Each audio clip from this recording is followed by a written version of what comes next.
ကျွန်တော်နိုင်ငံပကံခစ်လောက်ကလေးကရှိနေကြတဲ့အပင်ကြီးကိုအခုချိန်ထိထိမ့်သိမ့်လာတယ်ဆိုတော့သူတို့ရဲ့ဒီသဘာဝပတ်ဝန်းကျင်တစ်ပင်တွေလောက်တောင်ညနှုံးတန်မိုးထားလဲဆိုတာမြင်တွေ့နိုင်ပါတယ်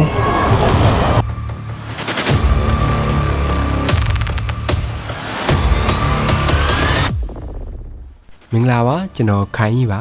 ဒီနေ့တော့တက်တန်းအဖြစ်နှစ်ပေါင်း800ရှိသွားသည့်တိုင်အောင်ယနေ့အထိလှပနုပြိုနေစေအပင်ကြီးစီကိုကျွန်တော်ခေါ်ဆောင်သွားမှာဖြစ်ပါတယ်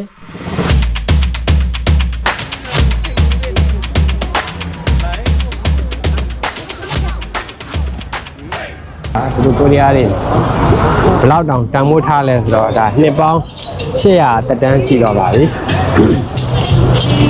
ကျွန်တော်နိုင်ငံမှာဒီအသစ်ပင်တက်တန်းကြီးတာတွေကတော့ခောက်ခံလိုက်ရလို့ရှိမှာမဟုတ်တော့ပါဘူးကချင်ပြည်နယ်ဒီမြကြီးနားဘက်မှာတော့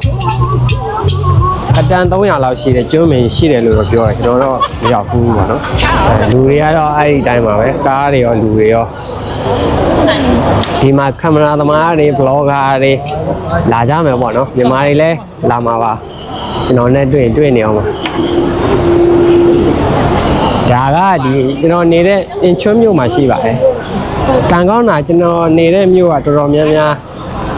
လဲရပတ်စရာဂျိုက်စရာနေရာတွေအများကြီးရှိပါတယ်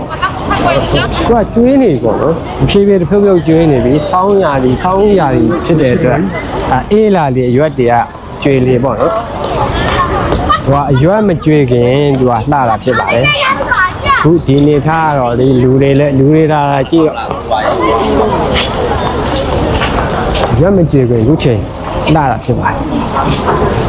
သူ့ရဲ့ဒီအရွက်ရဲ့ပုံစံက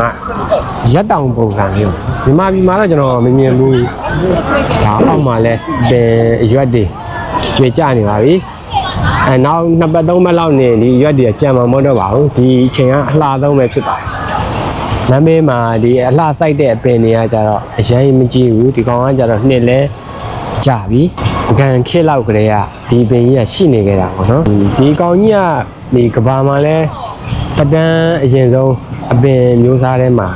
ပါဝင်ပါတယ်သူတို့နိုင်ငံရဲ့ဒီအပင်တပင်